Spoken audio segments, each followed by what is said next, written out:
I can think of few words uglier than the following 3 words. Men's mental health. No one wants to talk about this.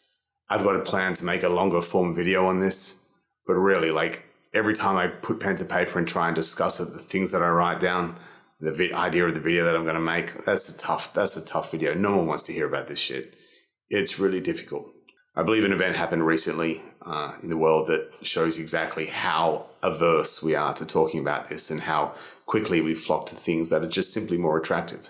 As a young man, I paid very little heed. Well, I loved philosophy, but I paid little heed to aesthetics or the idea of the philosophy of what is beautiful. But it's such a good, interesting topic on this particular issue of men's mental health because there are no aesthetics on this topic whatsoever. This is bad and ugly and gross. And the idea of grown men crying or father figures being weak or some guy confessing that he doesn't think anything's worth fighting for, there's no reason to live. Fucking no one that wants to hear that, right?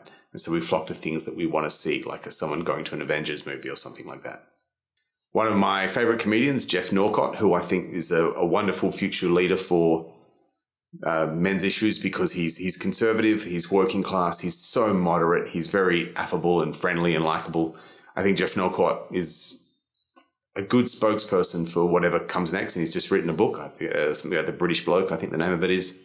And the topic in Britain or England, whatever you're supposed to say at the time, was the Minister for Men as opposed to the Minister for Women. And a news program had him on to talk about it, and he brought up male suicide. So here is the footage of Jeff and Ava having a discussion on British TV. A new role would champion issues such as reducing male suicide. Would that be something you'd be in favour of? Well, what's interesting about that is the hostility it sometimes faces whenever it comes up. I saw a programme where there was a feminist academic and a Lib Dem MP, and they were so hostile to this idea.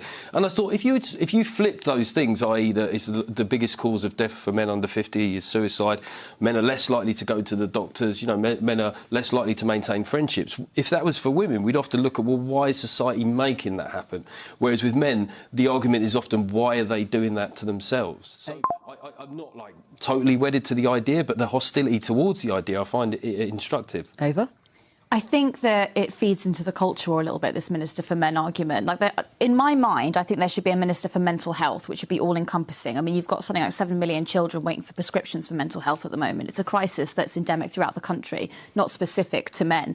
And I think, a lot of ministers kind of bandy this about to sort of, I'm sorry, but make an enemy out of women. I think, not you, and I don't think your book is. But I think Sunak. I don't accept that. I don't think it is to make an enemy. If we looked at during COVID, men were literally more likely to die from COVID. And I don't really want to cast myself as a meninist or one of these guys from the manosphere, because that's not who I am. But I do find it interesting that sometimes the arguments tend to throw it back. But who was doing all the work during COVID? A lot of the time, if you looked into people's households, it was the women who were taking on the laundry, the school care, all of that.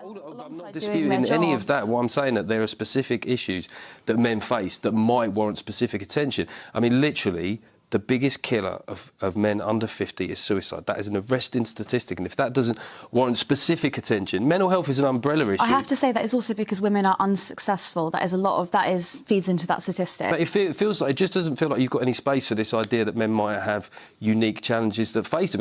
And the problem is, even as I'm saying this, in my mind, it's like I've got out the violin and I don't want to be. Read the book. I don't want to be this guy, because that's part of the problem. Is because you're encouraged on one level is men need to talk about their problems more, and then the moment you do it, you're like, all right, but not quite so often and not quite so loud. So like you say, the book is more light-hearted than that, but it's certainly. Now, admittedly, the show was about Minister for Men, but the topic of male suicide came up, and for some reason they had, and I think this is important and attractive, because I think in the context of men's mental health, guys are unlikely to be weak in front of an attractive female, thinking that we're designed to impress them or something like that. I don't think that's that hard to understand, but they had an attractive young, she's 29, I think that's young, feminist who is notably some sort of attack dog that it goes on the TV all the time, is quite good at getting on the front foot. So it's not an ideal scenario to talk about male suicide. I mean, we wouldn't talk about female domestic violence against women and invite a men's rights guy along to get stuck in. Something we wouldn't do. But when you talk about men's suicide, attractive feminist attack dog is exactly who gets brought along for some reason. All right. And when she had a chance to talk, she said that actually the whole idea about the Minister for Men and male suicide just feeds into the culture wars. I thought that was a mistake. She said that she thought the issue was designed to make an enemy out of women, which Jeff Norcott pushed back on. She brought up some weird thing about when Jeff said more men died of COVID, she was saying, yeah, but that's because women did more work. I didn't understand that point. I imagine she wanted to go on and elaborate and explain how that was relevant. And she thought that ultimately the reason men suicided was because women were unsuccessful. So she seemed to be making it all about women.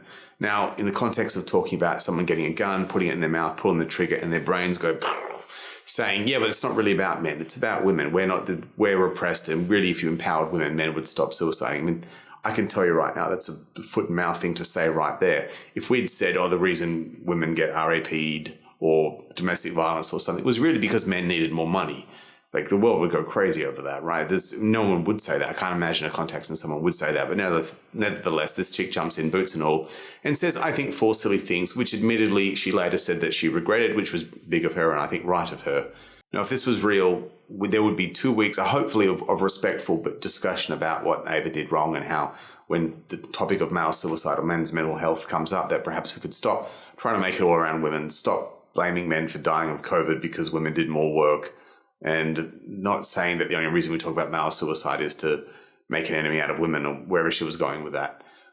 But the news went on and got an outrage merchant, a guy called Lawrence Fox, who I've seen a little bit of, but he seems a really emotional guy, and he seems that he's good at, he's a provocateur, right? He's one of these guys that makes money out of saying crazy things. And he said this. We're past the watershed, so I can say this. Show me a single self-respecting man that would like to climb into bed with that woman, ever, who wasn't an incel, who wasn't a cucked little incel. That little woman has been fed, spoon-fed oppression day after day after day after day, starting with the lie of the gender wage gap.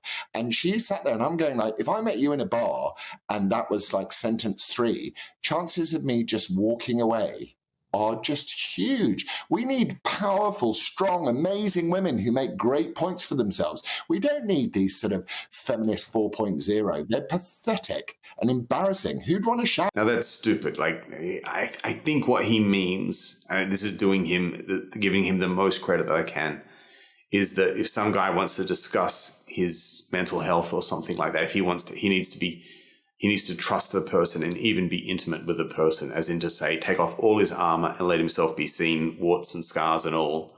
And that a female like this, who's on the front foot and something of an attack dog on feminist issues, is that who you're unlikely to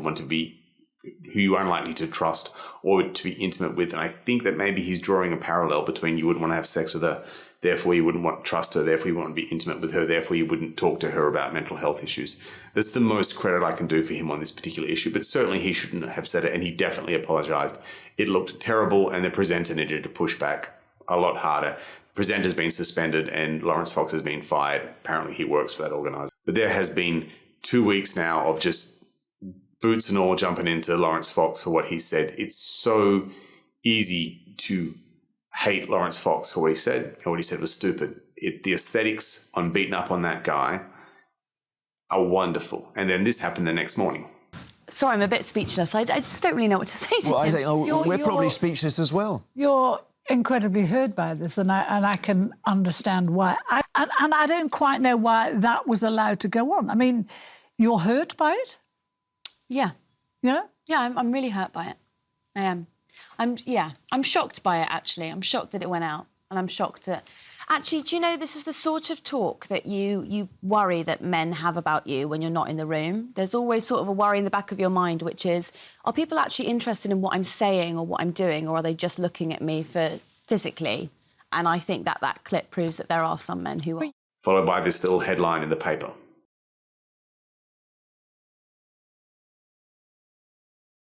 The attractive female saying that she's been hurt, that moves like shit off a shovel.